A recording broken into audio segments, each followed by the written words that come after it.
discussing heroes, villains, every plot twist we've got, from ink to screen and all in between.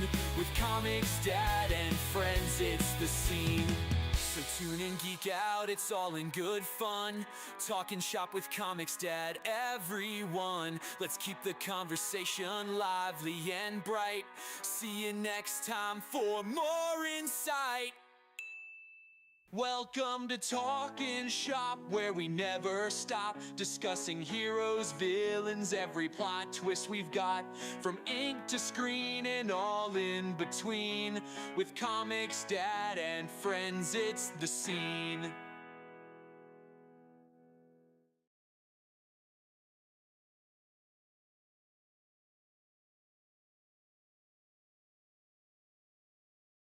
Ladies and gentlemen, welcome to Talking Shop. Here is your host, ComixDad!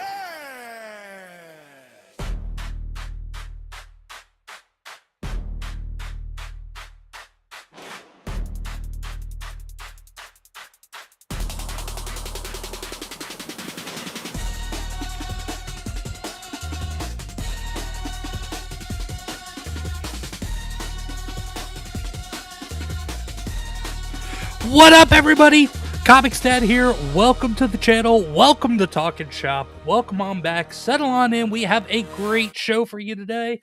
But before we get into who my guest is, which y'all know by now, but let's say hi to the chat super quick. Jack Ranley, if I'm saying that right, says, let's go. Ronan, my buddy, Ronan the Crusader says, hail. Not kidding. Ronan the Crusader. Good guy. Good guy. Closeted furry, but good guy. Cosmortal Comics. Yo, what's up, Cosmortal? How are you, brother? Queen Comics Life in the chat says, hi, everyone. Nishi's here. Nishi already dropping links. Nishi, the mod extraordinaire. Mohammed, what's going on, Mohammed? Good to see you. Oh, and then we've got a certain someone in the chat who may or may not be just lurking backstage right now. But yeah, thank you so much, everybody, for being here. I appreciate it. And y'all know just by seeing that, we've got a very special guest today. And one of several guests who are affiliated with a very specific and wildly popular indie comics publisher, self-publishing, doing all the good things, doing things that people thought couldn't be done, going on 3+ years strong now. We're talking about Rippaverse Comics, of course, and we're talking about one of the brains behind the operation, editor, and now also writer, because he has a full book coming out now, ladies and gentlemen. Andrew Rodriguez, you also know him as ND Andrew. Here he is.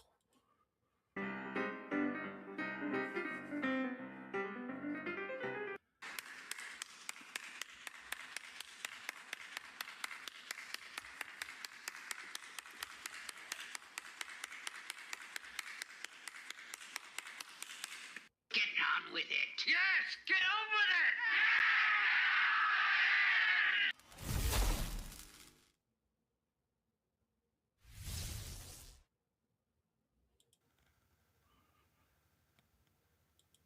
it. Andrew, what's going on, brother? How's it going, my dude? I'm glad that that little animated logo clip came in handy there. That made me happy to see. It came down to the wire, but once I saw that in there in that drive you shared with me, I was like, ooh, I am definitely adding this into the intro real quick. Quick, cap cut. I got like 5 minutes. Let's go. No, I'm glad it worked out. It's a cool little logo animation. Shout out to our video asset manager, Jordan, over at the Rippaverse. She whipped that up. I think the morning of when we launched. Okay. So she whipped that up pretty quickly, and it looks rad. So I can't complain about it. It does, I can't man. complain. Well, shout out to her and shout out to everybody over at Rippaverse. But right now we're shouting out you, brother, because some exciting stuff. Now, first off, welcome back, because I believe you are. If I'm remembering correctly, yes, you are the first return guest that we have had here on Talkin' Shop. Really, just period, or just from the Rippaverse? Period. Wow. if you don't count now, Eric Hodson, aka Dreaded Dinosaur, for those of you who follow my Yeah, ex, yeah, I know. Eric love Eric. He's he's great. been on the channel twice, but one time it wasn't Talkin' Shop. He was with his people that that he was working on the Little Mermaid with. So I mean, Oh, okay. I'm not counting that as a second appearance, so to speak, because that wasn't really a Talkin' Shop. So you are my first returning Talkin' Shop guest. So All right. the honor happily belongs to you. I'll So- take whatever accolades I can get. well, You know. dude, you've been racking up those accolades, especially over the last year. So last I'm we had trying. you on, Ripazine 5 was just getting ready to drop. Yes. Yup, we were right there with your character that you are so proud of. You were so happy to write it.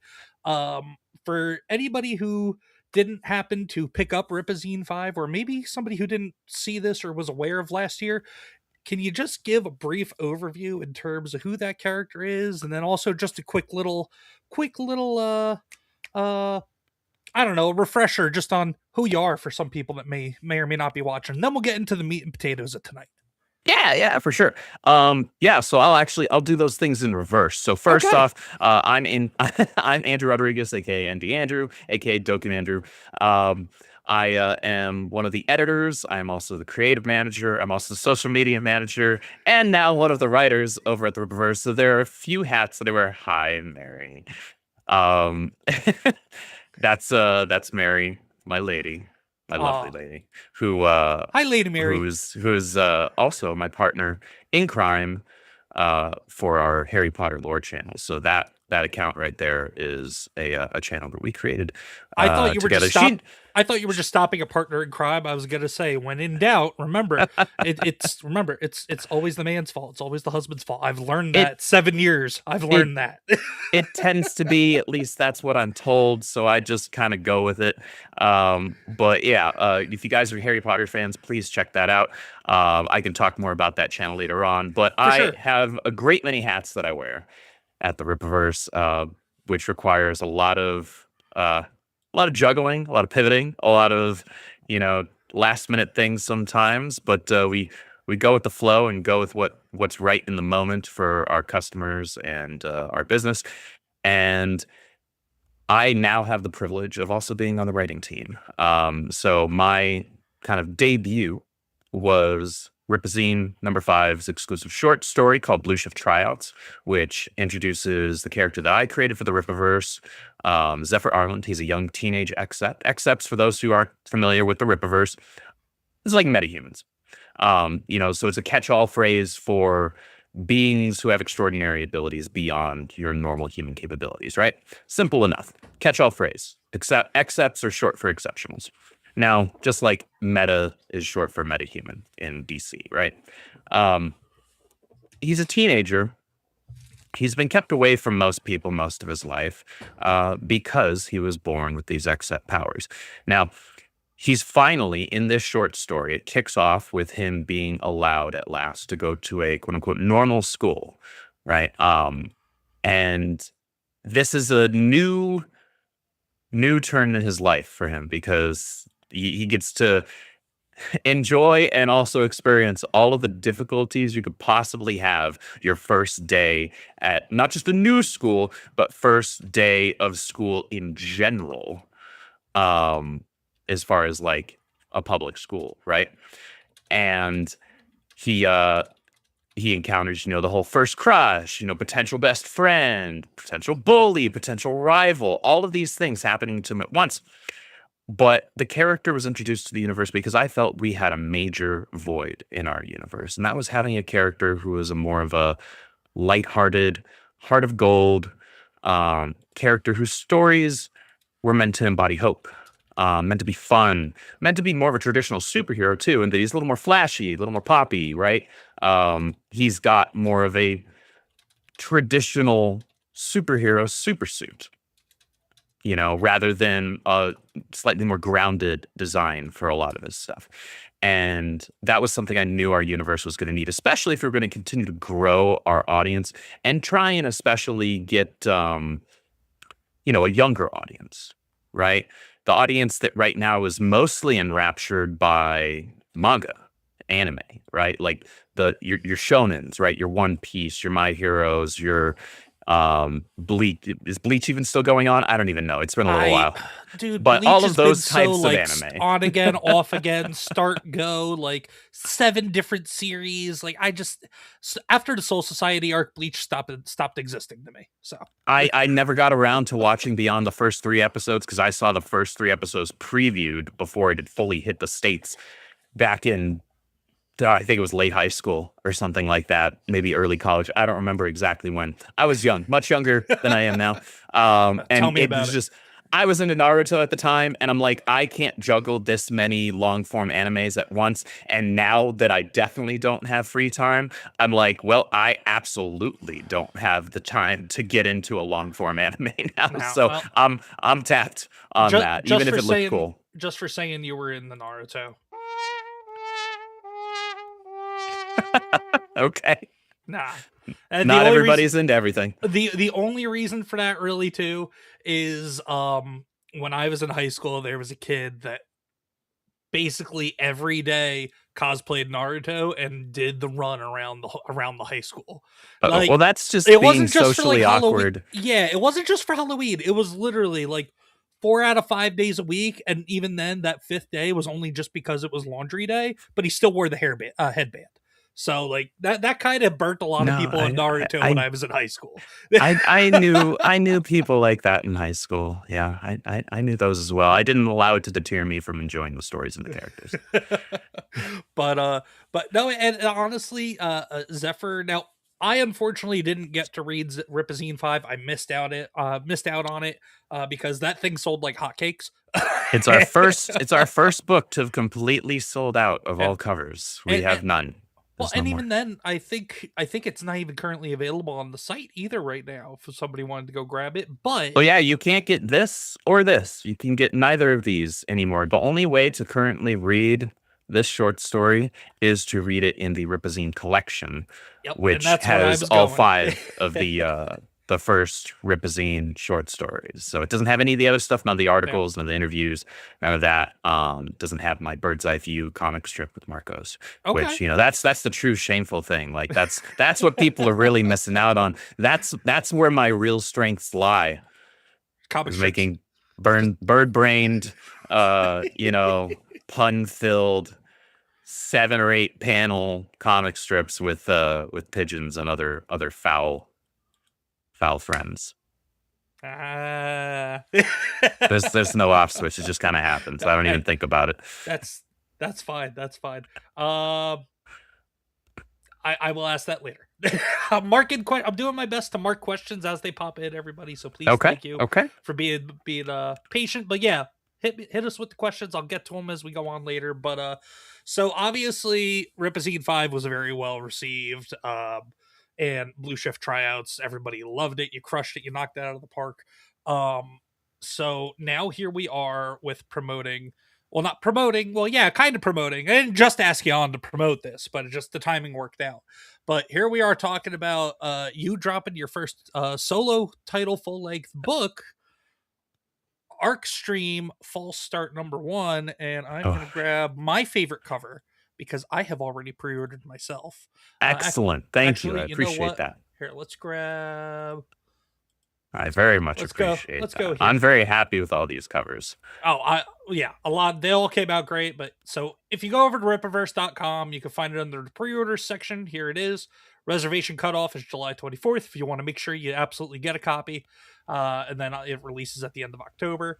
So for me... Oh, I thought I had the actual product page up. For me, it's this one right here. Cover A. Cover A is the cover. Yeah. Ricardo Cicci and Sebastian Chang, who is the colorist of ISOM 3 as well as ISOM 1 and 2 remastered. He also is my favorite colorist on, where is it? I know I have it next to me. I always do. Here we go. My favorite run on Batman Beyond. Oh. So there you go. Very, very good colorist, super talented, and he had a lot of fun on that cover, which makes me happy to hear because I had a lot of fun writing the kind of commission description for that cover. Yeah, that's my favorite cover. Go pick up that one. But all the other covers came out great as well. I definitely am a fan of the retro covers. So like with the retro lettering and everything on them all. Oh, yeah. That funny story behind that one. So I like to try and give the fans, what they want, right? For Within sure. reason, right? Within reason, obviously. I wonder So where you're going with this. a lot of our fans have been asking for more retro covers, right? Because we don't do them for every book. We don't do them Yeah. for every release. Eric usually decides, hey, yeah, we're going to have a throwback cover on this one, or we're not going to have a throwback cover on this one. Yeah, right. Like Yeah. all of the Horseman ones have had them so far, and they're great. But he doesn't want to do them for every single book, and Makes sense. I knew that the fans have been wanting more of them, and I'm like, I was thinking about it, and between the fans wanting more and then my buddy who's my co-host on my show that I actually have immediately after this on Foil Yep. Variant, which is our new comic book review podcast that we do every week. He was like, dude, like this cover is cool. You need to do it. You need to do a throwback cover. These covers Absolutely. are rad. And I'm like, I don't know. Cause like this is the night before, right? The night before launch. Yeah. And because I'm an insomniac, I happen to have woken up early that next day. So the morning of launch, right, of this pre-order. And I message Eric. It's like, I want to say like 6 a.m., which to be clear is almost 2 hours earlier than I like to get up. I like to get up at like 7:45. I'm not an early morning person at all. You are a very privileged man. That's, well, you know what? I'll take the wins where I can get them. I'm grateful and I'm blessed because I get to just kind of like roll out of bed and then grab my coffee and then sit at my desk. Like I don't have to fuss or muss or anything. Yeah. I miss those days. Those were great days. The work from home days were very nice. Not anymore. For sure. But I messaged Eric, and again, it's like 6 a.m. or 6:15, somewhere in between there. And I'm like, what do you think about making cover B a throwback? The fans want more throwback covers. And he's like, I'm up for it. But we'd have to come up with some copy and a design for it. And I was like, let me have my coffee. I'll handle the copy. And then, so like, I literally walk into the kitchen, I grab my coffee, I sit down, and I'm like, okay, I already had some ideas in my head a little bit, of what I wanted to put on here. Because I've been for the last few months, I've been enjoying just kind of playing around with writing lyrics for my own characters, like types of theme songs and things like that, just to have as inspiration while I'm writing or while I'm thinking of stories and things like that. It helps me kind of get into the groove, into the mood.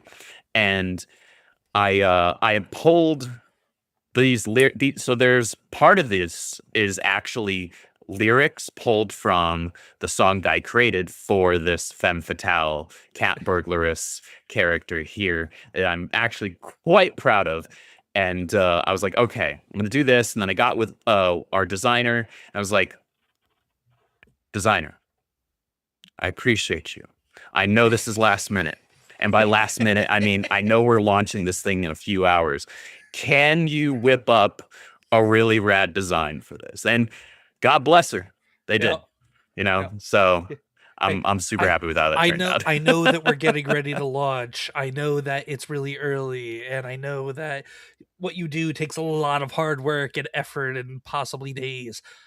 You got 25 minutes. I mean, it had a little bit more than that, right? But like, it was last minute, and I caveated it with like, hey, I totally understand if it's just not enough time. That's okay.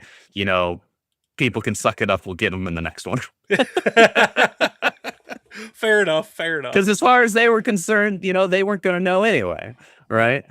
And then we got our cover C here. Now this one is the foil variant, I believe, correct? Or the embossed foil? Yes, that is the foil and embossed one. I'm super happy with how that came out. One, because like the artist Yevgeny Sokolov, he's done a lot of covers for us as of late, and they're always just really, really rad. Like if you guys have seen it's the Black Eye Club Part 2. I'm pretty sure it's cover B. I might be I might be misremembering. It's either All cover right. B or cover C. Well, But fortunately, it's I come prepared. it's yeah, you got it pulled up right there. So it's cover C. Um, Oh and yeah, like this one is that's rad. just monstrous, right?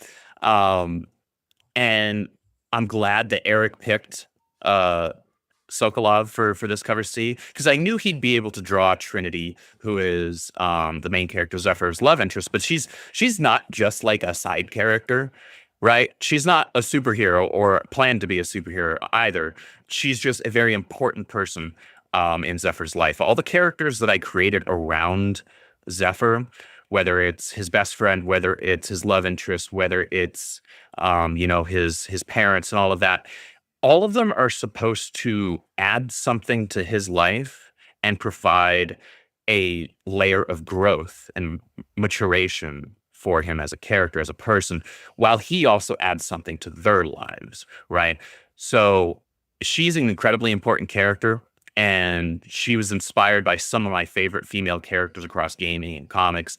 And this outfit, I actually designed much of, and Okay. then Marcos Rios, our phenomenal concept artist, kind of helped fine tune it and tweak it. So I'm not much of an artist, but I have designed now 3 things in terms of no, 4, but the 4th one's a long ways off. But that's a design I'm very proud of, and I love how this cover turned out. And I know that once it's like foil and embossed, it's going to be absolutely stunning. My favorite comic book colorist of all time, Andrew Dahlhaus, he colored it. He's also the interior colorist for this book, Yes, he which is. I'm losing my skull on. I'm so glad Eric. I'm so glad Eric finally relented, and probably just to shut me up, because since like I've been talking with Dollhouse about this project since before I pitched it to Eric. Oh really? Yeah, so like there are a couple of people I've been talking to, because I've made connections and made friends and things Yeah, like for that sure. with some industry people, and they're like, dude, like this is a rad design. I want to be a part of this. I want to do something, whether it's drawing a cover or coloring something, whatever. Give me something, right? And I'm so grateful to God and to Eric for like being like, all right, fine, shut up, like he can color it, right? Actual God and Rippaverse God. Yeah. And then we have well, what I'm hearing from this is especially about like her outfit choice here. So what I'm taking away from this is that when Rippaverse fashion line launches, you're going to be the head designer. That's what I'm hearing, right? Yes. I'm way too straight for that, man. Like I'm just, I'm no judgment here, brother. No judgment here. But okay. Well, I'm glad you like it. I'm really proud of how this for one sure. came out. And then we have, this is going to be the mass produced. That's the mass cover. print cover. Yeah, that's the mass print cover. And with that's a couple of familiar characters on there for anybody that's familiar with more than just one Rippaverse title. It is not coincidence that those same characters wound up on this Rippazine 5. That's right. I forgot that they were on there. Yeah, it's pretty rad that it wound up being that. yes, Mary. Dun. Exactly. She's obviously she has special eventual spouse privileges where like, she's actually already read all my scripts, or rather I read to her the scripts where like she's read up through like issue 6. Okay, so what you're saying is you have an NDA. Hey Mary, you want to come on Talkin' Shop? No. No, you hold on there, Sparky. Like, hey, I gotta shoot my shot when I can, yeah. See, she's a good girl. My lips. She says my lips are sealed. There we go. Go. That's how why I love you. That's how you know she's a keeper. Yeah. She can hide your secrets for you all the way to the grave. She'll also help me hide the bodies, but that's not a story for another time. That too. Well, especially mine, because you're gonna need at least a second person though. I mean, I am a bit of a hefty fella, so but so I guess without spoiling too much, well, I mean, I guess what my first question is what kind of, from where the story that was given in Ripazine 5, Mhm. does that tie into this full-fledged #1 book, or is that more just kind of like a one-off little bit of background into the character of Zephyr? So yes, and it's actually yes and yes and yes and no. I'll explain that because that sounds retarded, but I'm gonna make it make sense here. So the short story was, and I took a risk on this, and pretty much everybody that I've talked to that's like an actual writer within comics, editors, and things like that praised, and this isn't me praising myself, I want to be clear. They praised a specific choice that I made in the short story, in that the short story doesn't really have anything in the way of action. Zephyr doesn't appear in the super suit Okay. in the story outside of a teaser splash page at the very end. So it's a 16-page short story. That's the limit that we have to work with Yeah, within the confines of the Ripazine. But now it's, to be clear, it's hard to tell a really good story in that few pages. That's tricky to do. for To sure. feel like you actually hit enough beats, something happened, you got some character development or something, right? Especially as a preview, or you're trying to basically sell people on this story and this character. It's Exactly. definitely, I could definitely see that being a challenge. Exactly. And the temptation here with him being a speedster who can do cool crap, and with him having a super suit that's cool as crap, like the temptation would be easy to try and just tell a one-off story where he's doing superhero stuff, Of right? course. But I chose, and I'll use the words of some of my editor friends, as well as my buddy Mav, and honestly Mary as well, that I chose to kind of trust my audience, um, and trust in the character that I created as far as who he was, not what he could do. Mhm. I could do the superheroing and the action, and letting the really awesome artists do their thing all day, For right? sure. But I wanted people to want a full series for this character because they wanted more of the character, not just because they wanted more of what he could do or because he looks cool. I wanted them to want more of Zephyr as For the sure. person, as the human being. And so that in that regard, this is kind of a standalone introductory short story to Zephyr and to kind of his cast. For those who are Harry Potter fans, my golden trio is Zephyr, Trinity, and Ian, in the same way that Harry Potter has, Harry, Hermione, and Ron. Now, And I Ian is wanted that other character we saw on the cover A, correct? correct. Okay. Yeah, cover A has my golden trio. That was very important because again, these characters aren't just like ancillary to Zephyr or characters that are going to pop up every now and again. They'll have more direct involvement in some stories than others, but they will always have a high level of importance because of what they bring to Zephyr's life and what he brings to theirs. Oh, absolutely.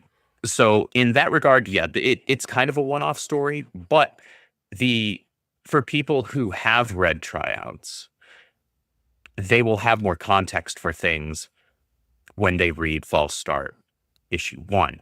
I also have 3 other short stories, one of which is fully written. The other one is like highly outlined, and then the fourth one total, so counting tryouts, it'd be 4 short stories total. Okay.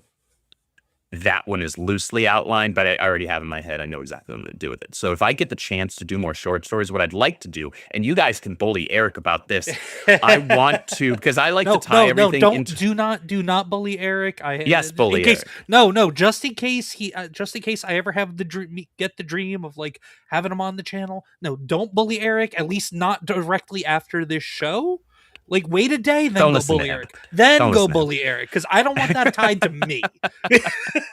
Nah, it'll come back on me, and that's fine. I can handle it.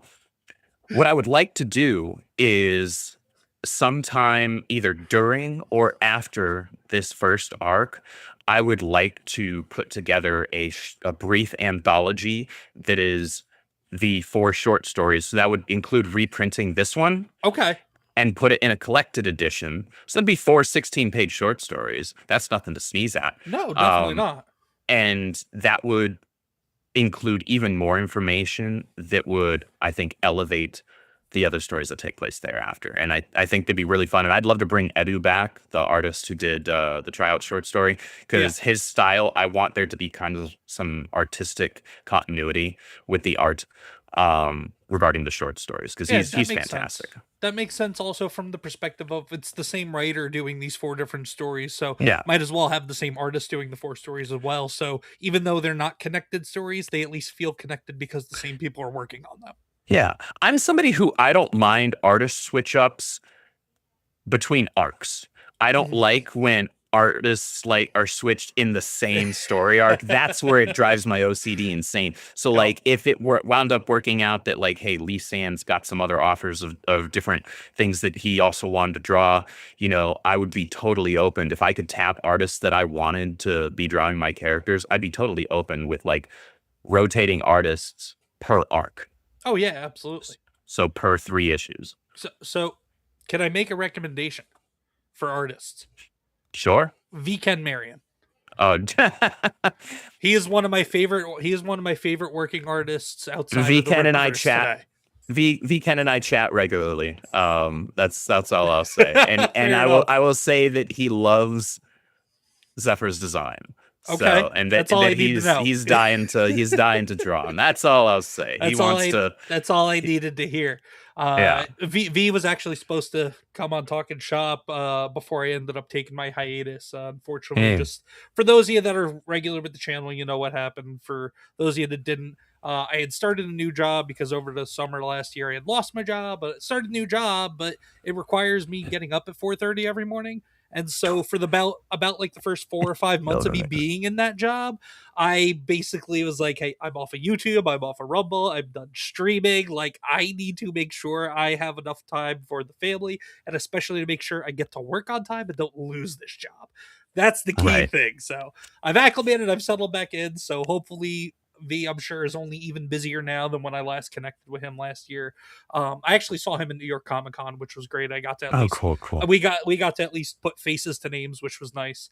But so I'm sure he's more busier than ever before now. So hopefully at some point be able to get him on. But yeah, no, V Ken Marion. He's awesome. He does great work. So do a lot of the artists in the Rippaverse, at least for the books that I have. I'm a little bit behind. I gotta get caught up, but that's okay. That's okay.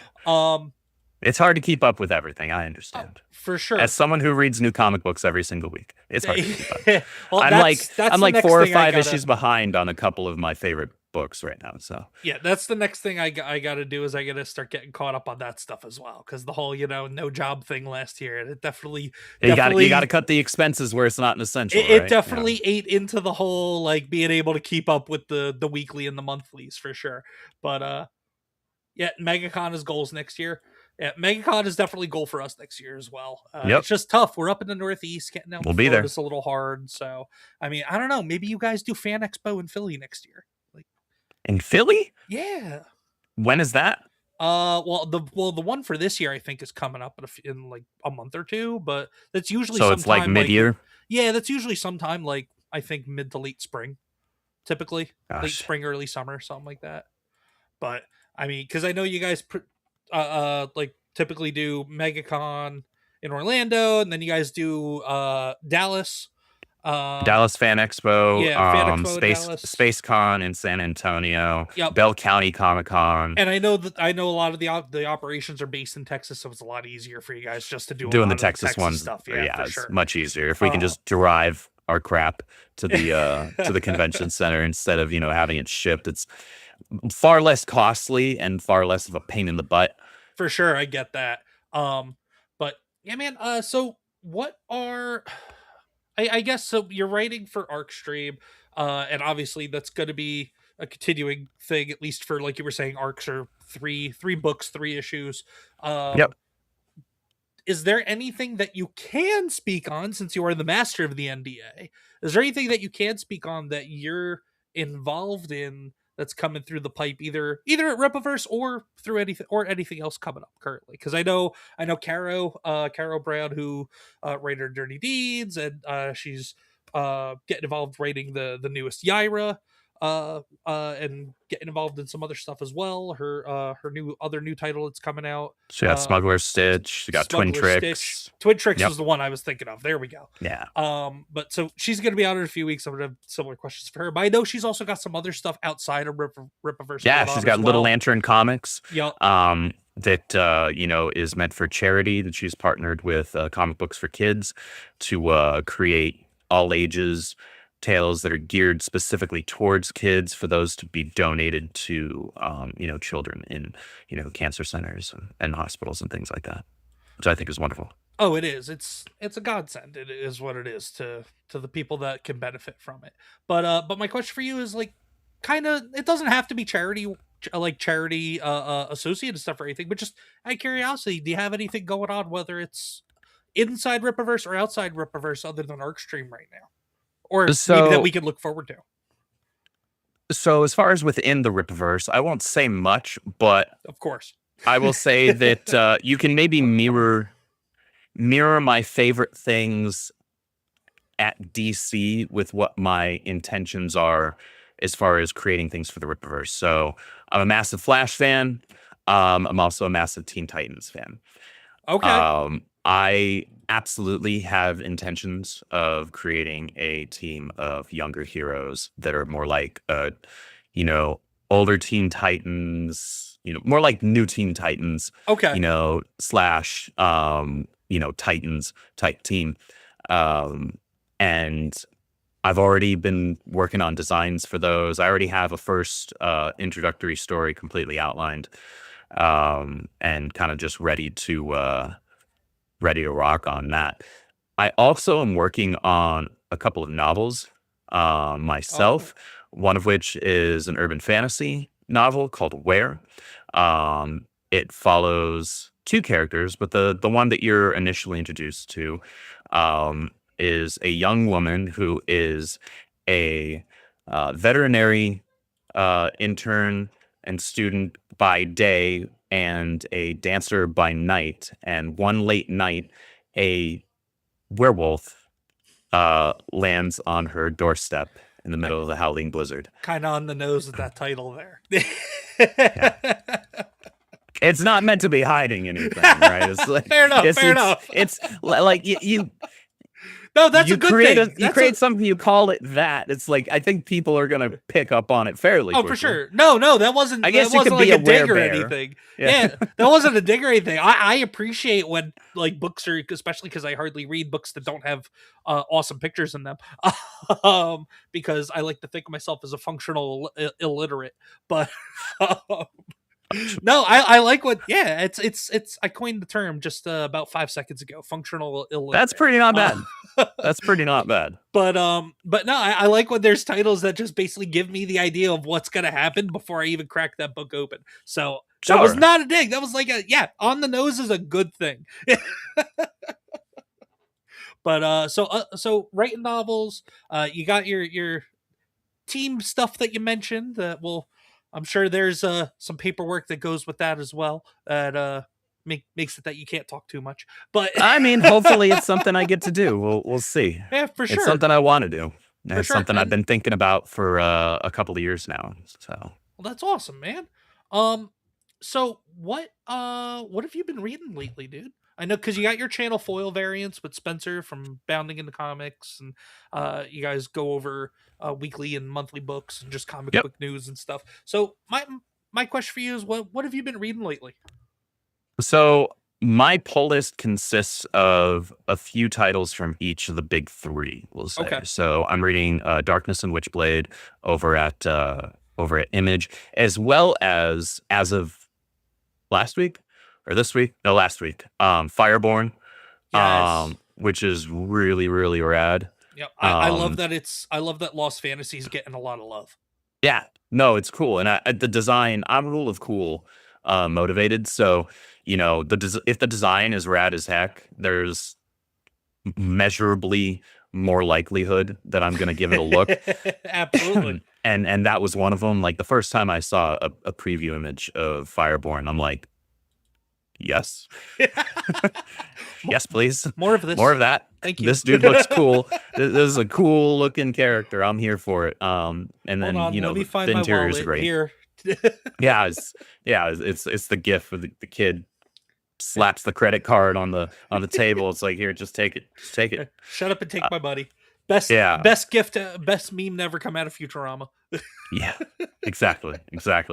Over at DC, I'm reading Aquaman, the Jeremy Adams and John Timms, and that's been really good. Though the last couple of issues have kind of waned a little bit, and I think it's due to them just having had the KO crossover event. And so Jeremy Adams' run for Aquaman was like on a real roll for basically the entirety of the first, whatever it was, like 16 issues or something like that. And then as soon as the KO event started, and this happens so often with events in the big two, it just threw everything for a loop. Right. And it clearly felt like, this was not planned for in the single series. And so it's affecting them in a negative capacity. And Jeremy Adams is a fantastic writer. I know he can course correct. But right now it's just kind of like, all right, I'm waiting for the course correction at the moment because there are interesting things happening. The art's still beautiful, but it's clearly feeling the after side effects of having just had a big line-wide crossover. And it's unfortunate because it's otherwise been a really stellar book. Yeah, and and you kind of hit the nail on the head with like my issue with franchise-wide events.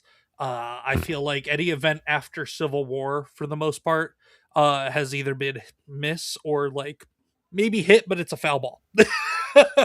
There in my mind, there hasn't been any big two events that have knocked it out of the park, hit a grand slam. Since there have been some for me that are fun, but fun, I actually don't even I don't even like Civil War, to be honest. Really? Yeah, I don't like it. I'm not a fan of the whole let's do the hero versus hero thing and like let's put it on a wide scale and have people die. Like that's, I don't know, that's too nihilistic for me. I'm not a fan of it. Just Fair like enough. I also didn't like over at DC Identity Crisis. I thought that was stupid. Yeah. I don't like what's the other one that I'm thinking of right now? There's another one over at Marvel. Avengers versus X-Men. You know, I just hate the hero versus hero stuff, honestly. Well, I think it's played out and it's depressing. Well, and that's why I think part of why I loved and a lot of people loved Civil War, because like we didn't really get a lot of that at the time. But yeah, ever since though, it's become definitely a sticking thing with a couple of events like you mentioned.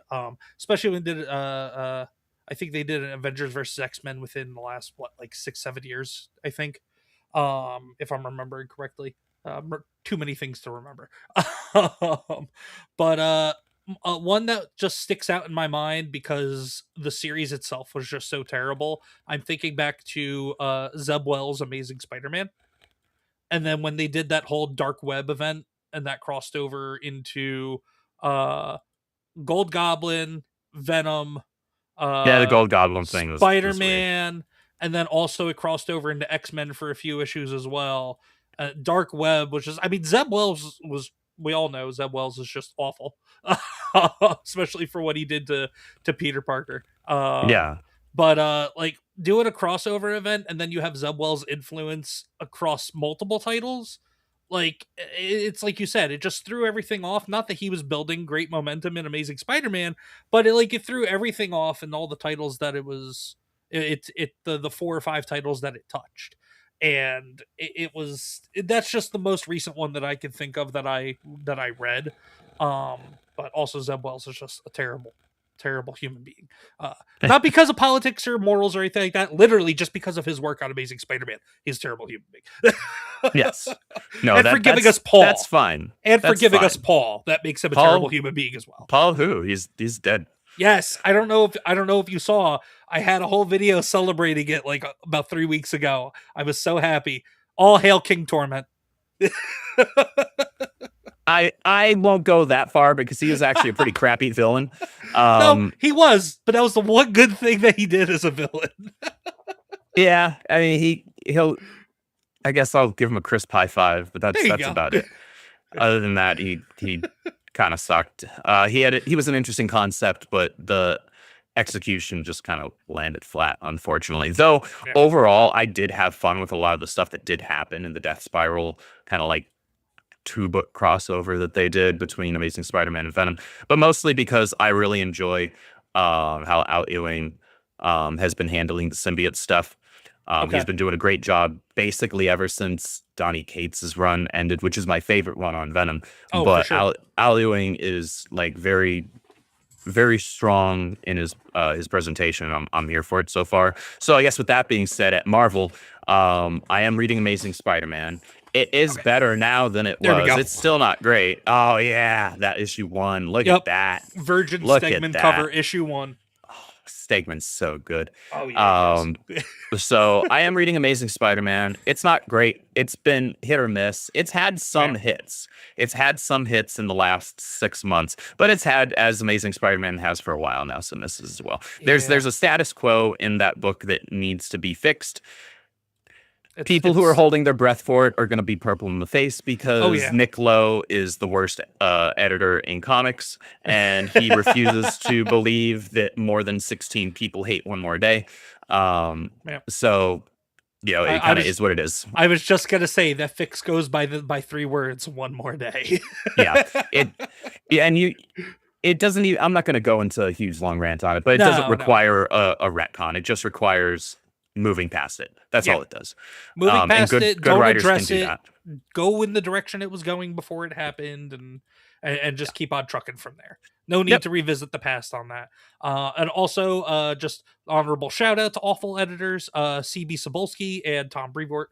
Those are kind of the trifecta over at Marvel of like, if we could get rid of all 3 of these guys and just let the good writers cook, that'd be great.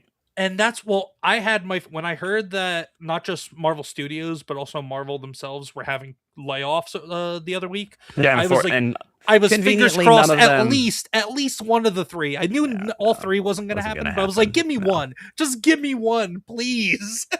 No, but they get rid of Andy Park, who is a legend in the industry. So, you know, that's the only thing that makes sense. Well, Disney's going to makes all the Disney, sense in the so. world. Yeah, I mean, he had some great art on he did some great art back at Image in the 90s and early 2000s too. So he was fantastic. But that's annoying, kind of is what it is. What's up, Zaid? Hey, what's up, Zaid? Good to see you, man. Shout out to Phil and the Man with No Strings.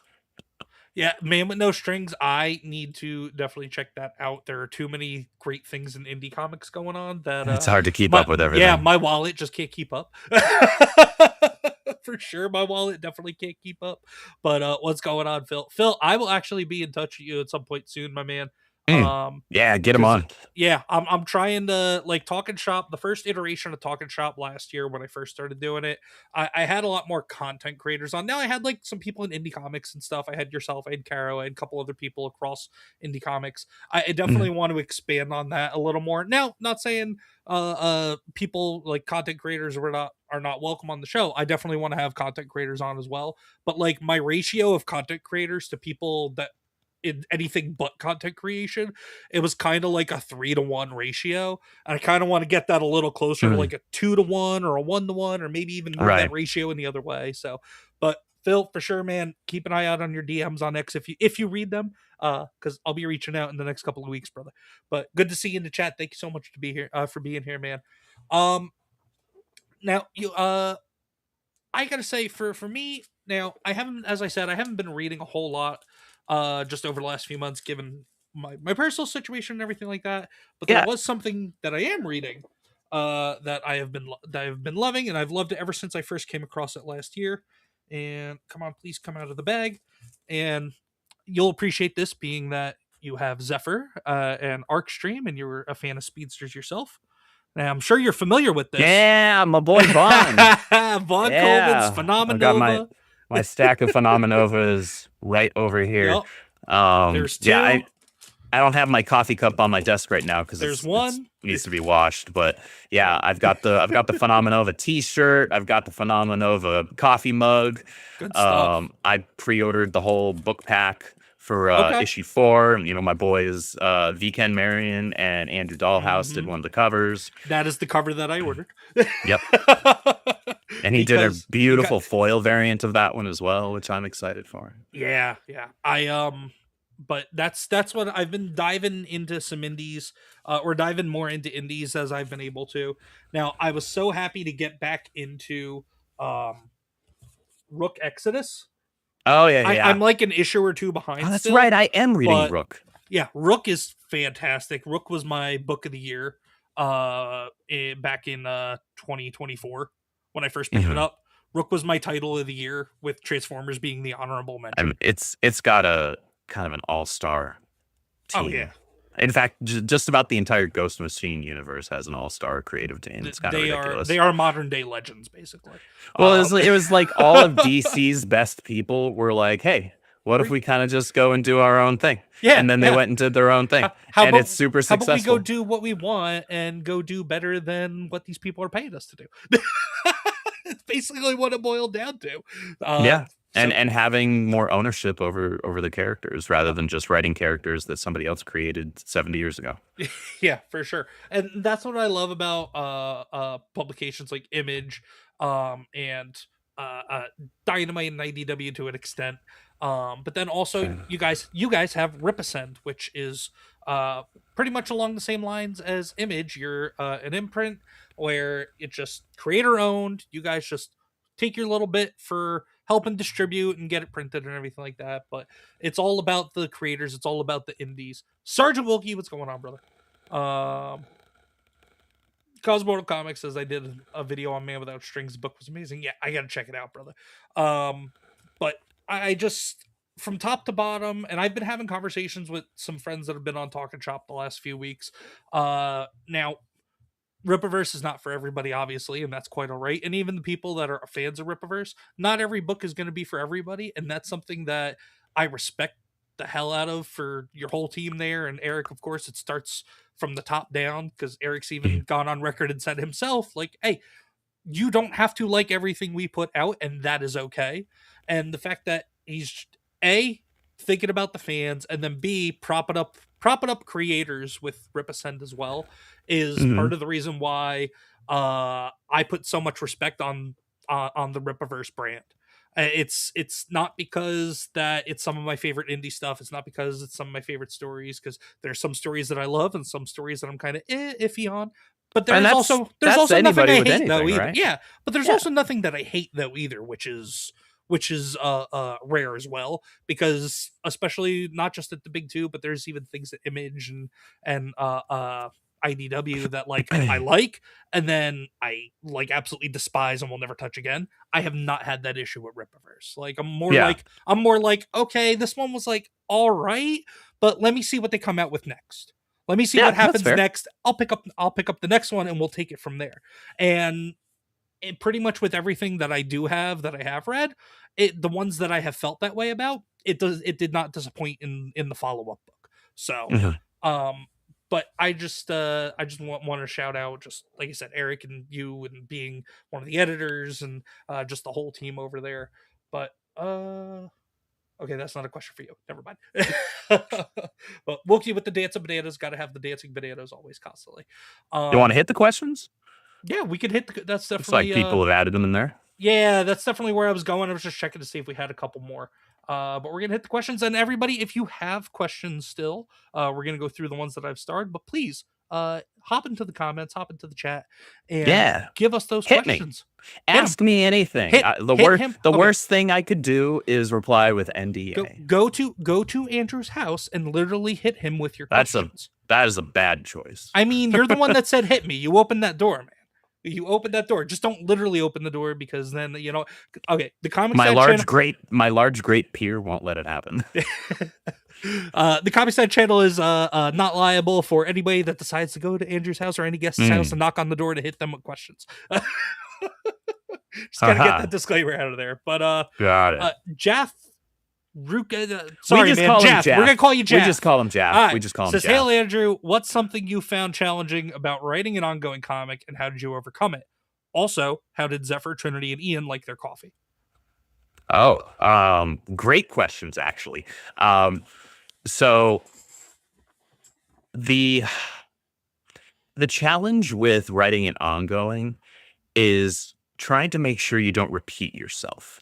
Um, that's one of the things that you run into with a lot of these really long running titles out there, especially those that, they're coming out maybe twice monthly or something like that, where you start to recycle ideas and recycle themes a little too closely. Like, you can do some stories that are similar in some vein or another, but when you start to feel, when your readers start to feel like, I feel like I've seen this episode, right? Is this a rerun or a reprint? And they're questioning themselves. They're double checking the issue number. They're like, no, this is a new issue. I just feel like I've read this before. That's when you have a problem. And so thankfully I'm early enough right now in my career with Zephyr that I don't have to worry about that. My trick, and the challenge for me, is to just be telling fresh stories for him, and fresh stories that feel like they're his stories, not me just telling a Quicksilver story or a Flash story or a Velocity story, but skinned with Zephyr. I'm not trying to do that. I'm trying to tell his own stories, his own world. The circumstances around him are entirely different. And so that's the challenge. I will say, though, actually, writing this short story as well as the follow-up short story was way harder than writing the first two arcs, because you just have more room to play and let things breathe a little bit. Whereas this, it's like, man, I got 16 pages, and then obviously I kneecapped myself, and I only used 15 of those for story because I had to do Rule of Cool and have the splash page at the very end that's a teaser. Never, ever doubt using Rule of Cool ever. Oh, I live by Rule of Cool. I live by Rule of Cool. So. Yeah. And then as far as the coffee question, Zephyr, actually, him and Trinity drink similar in theme coffee. They both like their coffee very sweet. Zephyr specifically likes his with a lot of espresso in it. Both of them like having high whipped cream and stuff like that. And Zephyr would have something like, I guess if it's a Starbucks order, I don't know, like a peppermint or raspberry white mocha, something where it's like, man, are you trying to just give yourself diabetes right now in your cup? Well, right. I think I might be part speedster then, because triple shot espresso, the syrups, give me the beatus, give me the caffeine rush. So I might be part speedster. And Ian drinks his coffee straight black. Black, like he likes to make people think his soul is. He's a working man's man. I respect that. I respect that. We have Room of Requirement class. Mary. ND Mary, as she called herself earlier in the chat.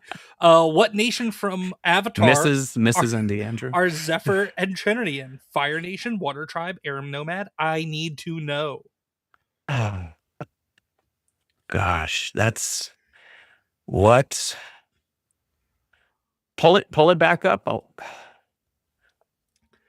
What nation from Avatar are Zephyr and Trinity in? Yeah. Okay. Gosh. So I personally consider myself Fire Nation, to be very clear. Mary is Water Tribe.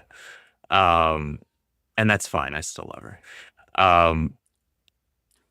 Trinity would actually probably be Fire Nation, and Zephyr would probably be closer to like the Air Nomads.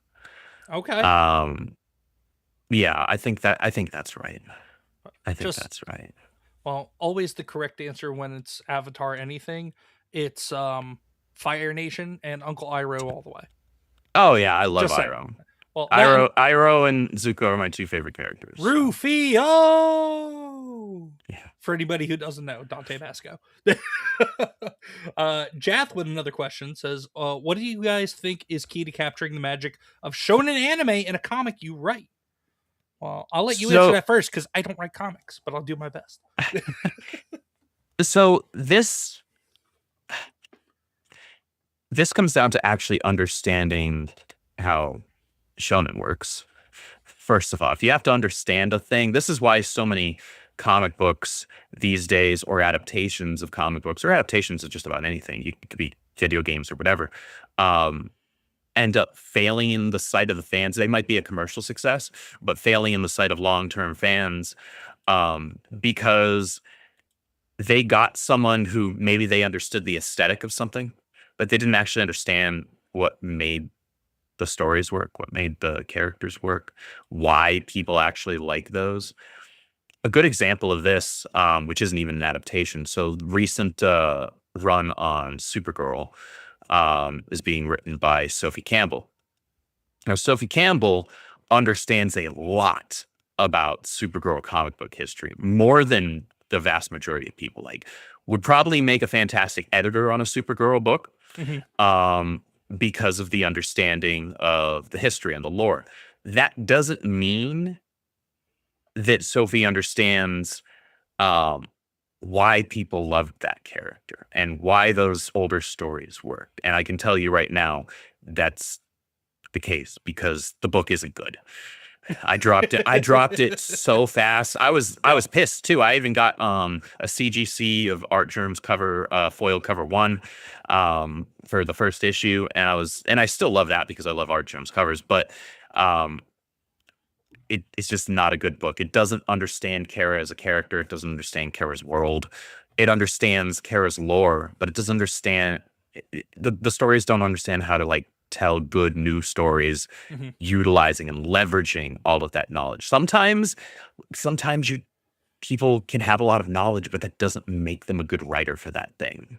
For sure. Absolutely. And for me, I guess if I were to attempt to write a comic and have some type of shonen influence in it, I would probably look at as much of a cop out as this may be, I'd look at the Dragon Ball franchise as kind of a little bit of inspiration from the standpoint of, we have our protagonist.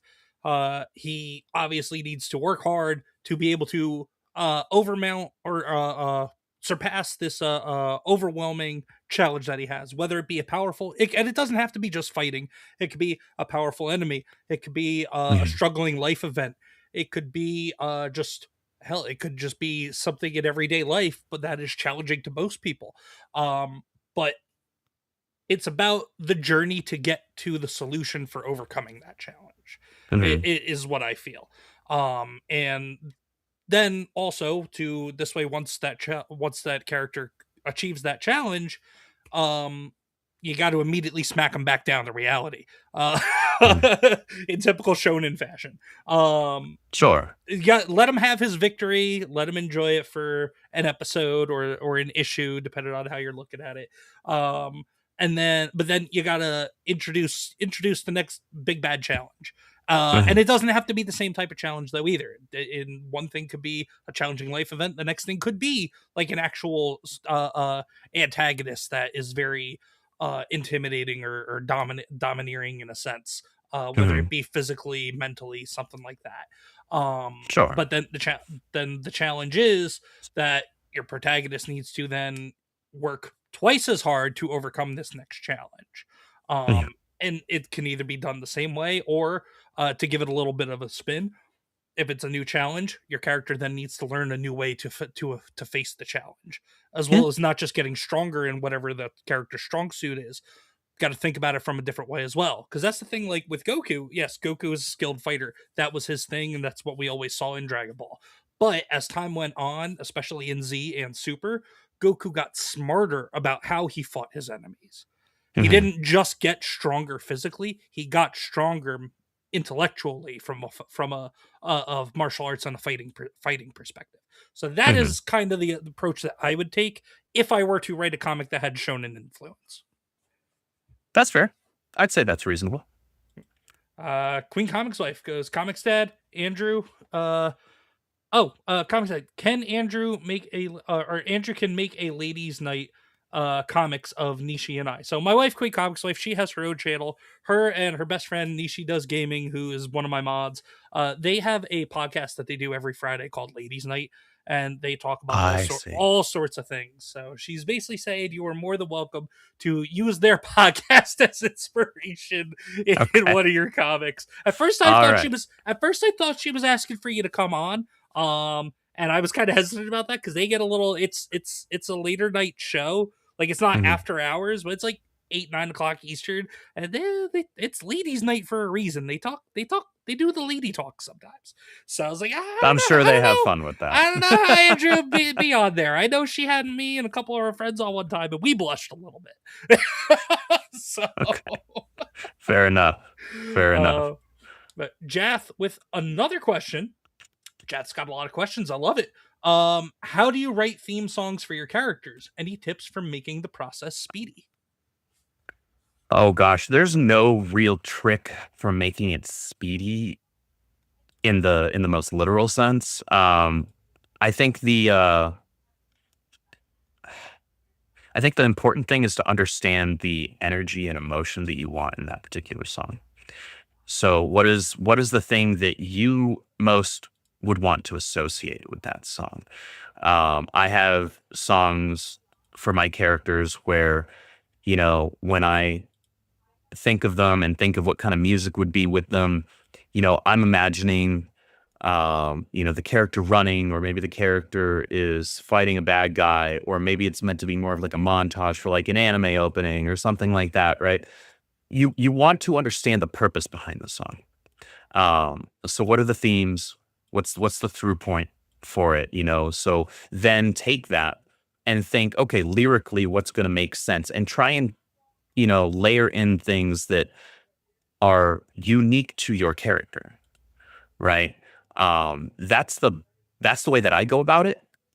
I try to focus on the themes, I try to focus on the emotion, and try to make sure that there is something that is a through line in the song that is specific and unique to the character I am attaching this song to.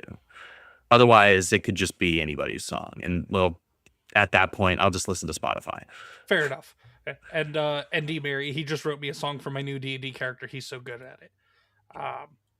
If you guys don't have anybody to play D&D with, let me know. Queenie and I have been chomping at the bit for years to start playing again. Oh yeah. Okay. Since Mary brought it up, we just did a one shot over not this past weekend, but the weekend before. And that was fun. Very nice. Yeah, for the whole song question, I don't. So now, see, I have ideas in my head for potentially maybe doing something one day. I don't have the courage or the confidence to at least attempt it in any time soon. But like, there's a couple of songs that I created on Suno. So my answer would be AI is the way, and then you go and edit from there. You start with a base idea, throw it into Grok or Chat GPT, let it spit out something, then you edit it in a way that makes sense and make it more human, and then you throw it into Suno and see what pops out. So as far as like the instrumental stuff and like the vocal stuff, yeah, tools like Suno can be incredibly helpful. I like to be a bit more hands-on with my lyrics. But as far as like the actual instrumentation, the way that I see it is like, I'd love to be able to take, this body of work, we'll call it, and present it at some point to an actual musician, an actual singer, and say, hey, like, this is kind of what I'm looking at. This is what I have in my head. Dylan was actually the DM of our, that was our Mary's and my friend Dylan. He was the DM of our one shot. Cool stuff. That we did. So we've done a number of games together. That was part of my problem. I was the forever DM in our group. Mary was actually the forever DM for a little while, but now we're starting to actually rotate finally. So my turn's gonna be up next, which will be interesting because I haven't DM'd a game in like 20 years. So that'll be fun. It'll be a little bit of ring rust there.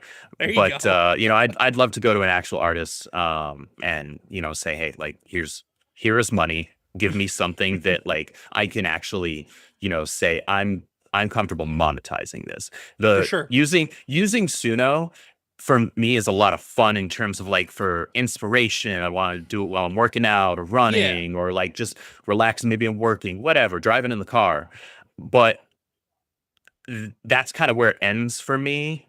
When it comes to like doing something commercially and wanting to say, hey, here's the Arcstream album, Yeah, right? for I sure. don't want to, whip something up in Suno and then charge people money for that. I want to pay an actual artist and then charge money for Yeah, that. yeah. No, To make back completely. the money on Yeah, the album, because completely different. that's Yeah, yeah. not cheap to make. But it's Oh, I'm absolutely a sure. fun Especially, tool. I'm sure the Norfolka single kind of went that direction too. With, I mean, now, I mean, I know Dan and Eric are buddies and all that, so I'm sure it wasn't like breaking the bank to do that. But I'm also sure Eric took care of Dan for that as well. So Mhm. it's Yeah. cost money to do real things. Oh yeah. Oh yeah. Absolutely. Another question from Mary says, question: if your golden trio went to Hogwarts, what house would they be Oh gosh. in? Trinity would be a Gryffindor. Um, Zephyr would be a Hufflepuff. And Ian,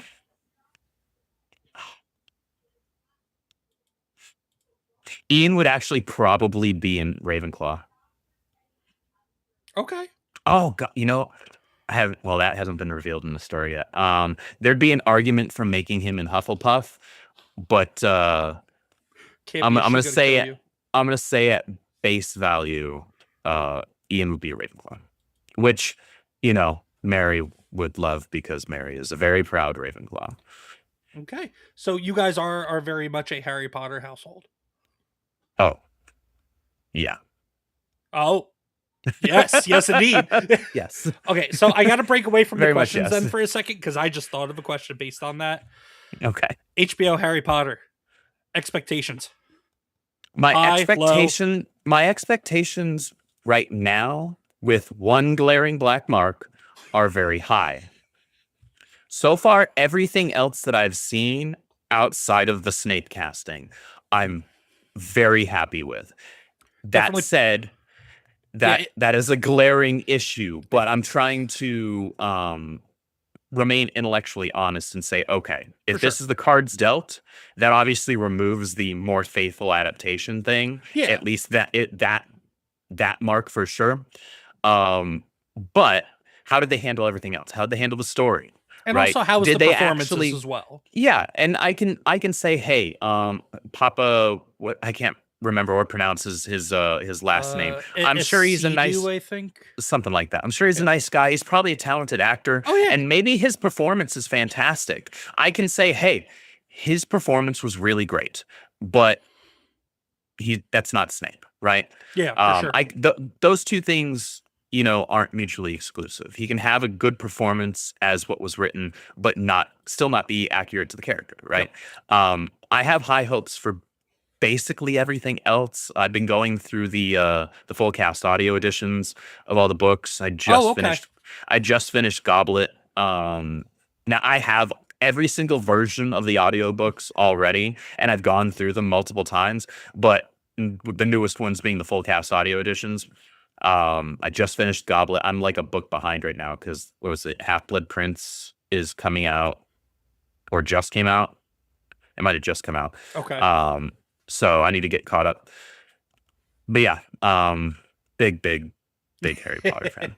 Yeah, mine. Yeah, so Mary and I have high gotten each other a lot of expectations- stuff from each other's houses for each other. So moderate to high expectations, with the exception of one glaring dark cloud, shall we say? Correct. Yeah. With the exception of that one thing, everything else that they've shown me, I'm like, yes, great, more of that. Yeah. And that's kind of my stance on it. So I'm Fair gonna enough. I'm gonna say cards dealt, and I can criticize their casting choice on that. But if they nail everything else, I can still say, yeah, screwed up here, but you got everything else right over here, right? It will just be curious in terms of how they approach certain events and scenes with that casting in the future. But we'll cross that bridge when we get to it for those that'll watch. For sure. But Jinx, your buddy Dylan, says, got another question. What, if any, characters helped you inspire Zephyr? Now, I know this is something we discussed when you were on last year, but Yeah, for those of you who are not aware or did not catch that show last year, go ahead, TLDR. Yeah. So Zephyr, his genetic makeup is a few characters, but the two primary ones are Spider-Man and Sonic the Hedgehog. Those are the two primary ones. After that, is actually a bit of Terry McGinnis. Okay. And there's like a dusting of Superboy Prime in there. More not psychopathic murderer Superboy Prime from Infinite Crisis. I want to be very clear. That's where I was gonna go. So I knew I was gonna. Is there have to a address dark that. streak that we're maybe waiting to pop out? Or Nah, that's not the direction. No. And then the Spider-Man influence, obviously, it's when he runs, he farts spider webs. I mean, it's the only thing that makes obviously. any sense. Obviously. Not the fact that he's a high school teenager dealing with high school things or anything like that. Great power, great responsibility, all that stuff. No, all that good stuff. Farting spider webs when he runs super fast. That's all. That's only thing that makes sense. Yeah. Jaff with another question. Did you like MCU Civil War better than comics Civil War for being much less nihilistic? Yes. I actually did like I did like the movie better than I liked the comic book event, but it's also it's still my least favorite Avengers movie. Fair enough. Well, yeah, I know it's a Captain America movie, but it's an Avengers movie. No, I'm in the same boat. I'm in the same boat with you on that. It's definitely an Avengers movie. But Cosmortal Comics says Arcstream enters a room with Flash, Quicksilver, Image Comics, Velocity. Who is he challenging in that race first? Well, and you know what? Let's on streams before. I'm gonna edit that question a little bit. Let's throw Von Coleman's Galvanite in there as well. Let's throw in Galvanite as well. Yeah. So, because there would be that age similarity. He would race Galvanite first. He'd race Miles. Next up would be Velocity, because Velocity is Zephyr's out of universe unofficial mom. He kind of has almost, especially in tryouts in the short story, he kind of has the same messy, kind of almost shaggy dark red hair. And I just took a lot of inspiration from Velocity when I was creating him as well. So I freaking love Velocity. That's one that's on my list. I gotta go back and start reading. Because I mean, unfortunately, I wish I could own everything I want to read physical, but for those that I can't, there are a couple of handy dandy ways I could read digitally. At least so this way I can at least read and enjoy the stories. Yeah, for sure. But great question, Cosmortal Comics. Mary says, fun fact, Zephyr isn't an accept. He just drinks a lot of coffee. Yeah, no, he gets like 16 shots of espresso, and that's how he gets his super speed. This one is just more Campia having fun. Campia is a buddy. Chomping at the bit is a Jersey thing. Me and Queen Comics Life, we're originally from New Jersey. And if you ever have the opportunity to speak to her or hear her speak, it lays on pretty thick. All right. Jaff with a follow-up question. When trying to write songs, the melodies I come up with in my head have kept being copy offs. How do I fight this, and does it require learning an instrument or music theory? Honestly, that's a really difficult question that doesn't have an easy answer. The fact is, they're going to have influence from things. What you want to try and do is find little ways to separate it and make it unique. It's actually quite similar to character design, right? People think of, say, characters that are supposed to be the Superman archetype, and a lot of them look very similar, right? What are the things though that make them unique in their designs, even if they all kind of have the same silhouette? What sets that one apart? What makes Homelander different from any of the jerk-offs in the Invincible universe? You know, I don't even know their names. I don't read Invincible or watch it. I have no interest. The Viltrumites. Yeah, that's about guys. as far as my Invincible knowledge goes. Yeah, those guys. Besides that, and Tech Jacket is a dude, no matter no matter what anybody says. Those are the only things that I know really about Invincible. Okay, fair enough. Or you got Hyperion, or you got obviously Superman. It's literally called it is the only archetype that archetype's name is the character that started it, right? It's not just a matter of first in, best dressed. You don't call the Speedster archetype the Flash archetype. Yeah. You don't call the street level vigilante archetype the Batman archetype. Maybe some people do, but I never have. No. As somebody who loves Batman. Yeah, right? At least not in like a wide known, almost mainstream type of sense. It's not. Yeah. Yeah. So you find little ways to differentiate them. So sometimes that could mean maybe a key change when you're thinking about your melody. There are all sorts of little things that you can do, and it's in the small details where the true distinctions end up lying. Because ultimately, let's say you're making a pop song, right? Well, all pop songs are going to have some similarity to them, and people expect some level of similarity to it because it's why they like it, right? Same thing goes in character design that does in music in that regard. And since I was a music theory nerd, college level music theory in high school, pretty much what Andrew said, but also remember, 4 bars is probably the most you can get away with before copyright sets in. Yes. So you definitely don't want to put yourself in a precarious position there for sure. Yeah. But and then definitely start with maybe a different key if there is something that you really like that you want to kind of borrow some aspects of. Do it in a different key, and then maybe change up your chord progression, change up your kind of even if you use the same chords, maybe change the order in which you use them in, so long as it melodically makes sense and is still appealing to the ears. Like you don't have to go a 1 step to a 3 to a 5 to a 7. You could do a 1 3 7 5, then you go down to a 2. You could throw in, then you could do a key change, go to a minor key, maybe, depending upon how you want it to go. If you want to throw a little mood change in there and make everybody sad for a little bit. But yeah, no more than 4 bars at a time of any one thing. Now, if you just want to take 4 bars from like 8 different songs, I'm sure that'll be fine. But I'm also not a legal expert in the music industry. So yeah, I was going to say, this is not legal advice. That disclaimer out there.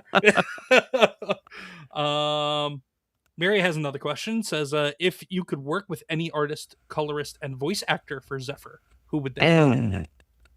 So I'm already working with the number 1 colorist that would be my choice in comics. So that's check mark. I'll give you 3 artists for sure. Those being Dave Santana, V. Ken Marion. Kanan would be the easy answer. I'm not going to say Kanan because I just want Kanan to draw everything ever, but he's only one man. And Brett Booth. Okay. Brett Booth. Was, I also can't say Michael Turner because he's no longer with us. Yeah, very true. Rip. But V. Ken Marion is kind of the spiritual successor to him, so yeah, I'll take it. Yeah, he definitely is. I think that's part of the reason why I'm so drawn to his style. Because I love his stuff so much, and I don't know. I'm sure you've read it, but for anybody who doesn't know, where is it? V. Ken Marion has his own book that he wrote and or co-wrote and also did the art for. Battle Chronicle Soul Striker. Now I know I have every cover, kind of there, including the foils. lucky man. Now there's that right there. Awesome kind of sci-fi experience there. Everybody go check it out. Absolutely. I'm sure he's got a link probably somewhere on his X that you can go to and find it. Yeah, or something. for sure. And voice actor, thank you for reminding me, Mary. Voice actor, I'm actually already working with. I don't think I could think of anybody else to do the voice now at this point. I've got the voice of Sonic the Hedgehog voicing. Wait, Zephyr. What? Yeah. My buddy Jason Griffith voiced Zephyr in the trailer. Wait. I'm sorry. Your buddy, yeah. Jason Griffith. You're just casual. Yeah, my buddy, my pal, Sonic. And Shadow, technically. Now, I unfortunately didn't get this right. I unfortunately didn't get to catch you on the pro show last night. Did you share this info with them last night too? I don't think I actually mentioned the short story stuff. So I didn't ComixDad mention exclusive. ComixDad exclusive. The voice of Zephyr. There we go. ComixDad exclusive news right there. Breaking. Sonic the Hedgehog is Zephyr. Sonic the Hedgehog and the Rippaverse are unofficially connected. And then Cosmortal just had something in there saying Arcstream and Rogue Sun interaction would be interesting to see. I love Rogue Sun. Have you read Rogue Sun from Image?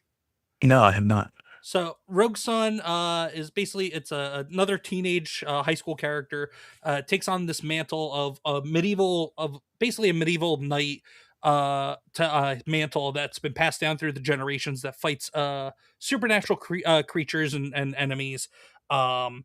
He gets it passed down to him from his dad who had died. He was the previous Rogue Sun. I've seen covers of this. Okay, yeah, that's another rule of cool, dope looking costume. I've only seen the armor. What's the dude look like under the armor? He's just a blonde-haired kind of high school punk, like class cutting type of high school punk. Now, he gets his shit together as time goes on. At least slowly but surely, he's starting to. But yeah, I mean, maybe I'll give it a look. Just long blonde-haired high school bad boy type of deal. Okay, maybe I'll give it a look. Yeah, bunch of daddy issues and all that good stuff. Ronan the Crusader, later Ronan. Yep. We're just about to wrap it up ourselves, ladies and gentlemen. Nishi, if you can get the link ready when we're closing, you can put it in the chat. But when we're done here, ladies and gentlemen, please go check out the For the Homies podcast, our buddies over there. And you can tell them that ComixDad and Andrew sent you. But not yet, though, because we're not done quite yet. Although I do think that is all of our questions. So, Andrew, brother, thank you so much for being here tonight. I do appreciate it. It's been an absolute honor and a blast to have you back on the channel. You're more than welcome back anytime. Thank you, man. I can't wait to see what you have coming next with both with Rippaverse and anything else that you may be doing outside of it. If you want to plug some stuff, if you want to talk about Arcstream one more time and anything else that you got going on. I know you mentioned that you and Mary have a Harry Potter channel that you want to discuss as well. So now's your time. Take the floor.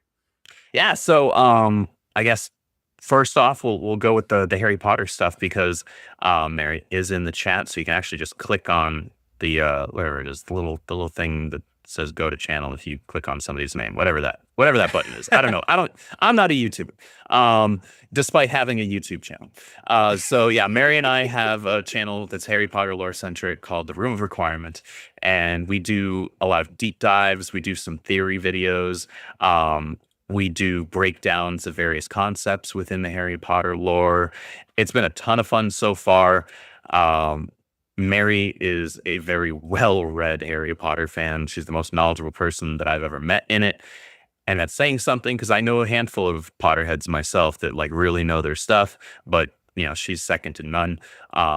She's also a fantastic writer, and so she does great scripts. She's a fantastic editor. Most of the heavy lifting when it comes to the editing is done by her and Dylan, actually. So Dylan, Mary, and I are all kind of like interconnected. We're kind of our own golden trio, I think, at this point. Where I guess that makes Mary Hermione, which would be a little accurate. Though she's a little more like Luna and me, Ron. Which would also make her Trinity in Arcstream. Yeah. Got to connect it all. Got to tie it all. Yeah, it's all connected now. Carry on. So please, guys, check that out if you're a fan of Harry Potter. Even if you're not and you're curious about Harry Potter, considering we've got the upcoming HBO reboot, give it a look, please. We have a dozen or so videos up on the channel right now, and we drop a few every month. So please give that a look. And then, Arcstream Fall Start issue 1. It's the first full issue of my stories involving Zephyr Arland. And gosh, I'm really proud of how this came together because I think I did something that we certainly haven't seen done with the Speedsters yet, but just haven't seen it done in general with the younger heroes. in comics, certainly in modern comics. And Zephyr is somebody who's got a heart of gold, and he has a deep desire to help others and use his powers to help others. But the problem is his powers can kill him. And so he needs to find a way around that. And he's desperate to find a way around that because he knows he can be more and he knows he should be doing more. He feels this responsibility because he has this power that he should be using it to help others, right? He sees guys like Brian and Braxwell and Ingrid, helping people as part of Alpha Corps. And he's like, what absolves me, right? I've got powers. But the fact is, it's hard to help people when you're dead. And so despite the fact that he has a heart of gold, he's also a bit naive and he jumps the gun and he takes a bad deal from people with bad intentions. And so his hero's journey begins with a false start. There you go. There you have it, ladies and gentlemen. And then here, let me pull that up so people can just see it real quick. Go to Rippaverse.com, hit pre-orders, go to Arcstream, false start number 1. As well as all the other good Rippaverse stuff that's coming out later this year as well. I know I've got a couple of things in my cart or in my hero stash over on their website and ready to go. And then, of course, all the channels that Andrew's involved in, as well as I unfortunately didn't know about your Harry Potter channel, so I didn't put it in the description of the stream. But the other things that you're associated with are in the description of the stream. Your channel, Caffeinated Wolf, as well as Foil Variants, the Rippaverse YouTube channel, the Rippaverse website, your bio page, all that good stuff is in there. So go click on all the links in the description of the stream and all that good stuff. There, I can toss that in the private chat. There's the link. Oh, never mind. Right. How does this work? I'm not used to this platform. No, you're good, man. This is not StreamYard. No. There's for the good link reason, to the Harry because Potter StreamYard channel. is a lot more expensive. I believe it. Yeah. There we go. We'll drop it right in there. There you go. But yeah, that's Please all go good subscribe. stuff, man. Go subscribe. There it is. It's right there. Room of Requirement class. Go click on that. Go subscribe. I'm actually going to go do that right now myself. We're going to click on that. Thank you, man. I appreciate that. Of course, brother.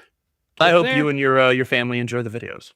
It is a family friendly channel in that we don't curse or anything in our videos. Fair enough. Yeah. So it is all of the content is safe for kids. Now, my content is mostly safe for kids if they have a father like me. If you're a father like me that has a little bit of a working man's mouth, then it's safe for kids. If not, you might want to steer your kids away from the ComixDad channel. But anyway, ladies and gentlemen, I'm ComixDad. I hope you all enjoyed the stream. Please hit the like and the subscribe. Hit the follow if you're over on Blaze or on Rumble. And then please also go check out my gaming channel, CD's Arcade, which I started when I came back from my hiatus. But we are real close to 400 on YouTube. If we could hit that, then we'll start the push for 500, as well as work on getting those watch hours up. I've been slacking on videos over the last few weeks. I've been trying to focus on them since I've been back. But a lot of my energy has been going into doing just awesome shows, coming back to do Talkin' Shop with amazing guests like Andrew. But it's been a great time, man. I appreciate having you here. And also, everybody, you guys can find me on Foil Variant here in about half an hour, a little less than half an hour. Good stuff. Nishi, if you're still here, please drop the link. But if not, the link for the Foil Variant channel is in the description. Head on over there, subscribe, and catch them at 8:30 Eastern time if you're on the East Coast. And then also come back next Thursday, as my guest next Thursday is going to be none other than who we discussed earlier. If I can grab the book. Or all the books. Vaughn Coleman.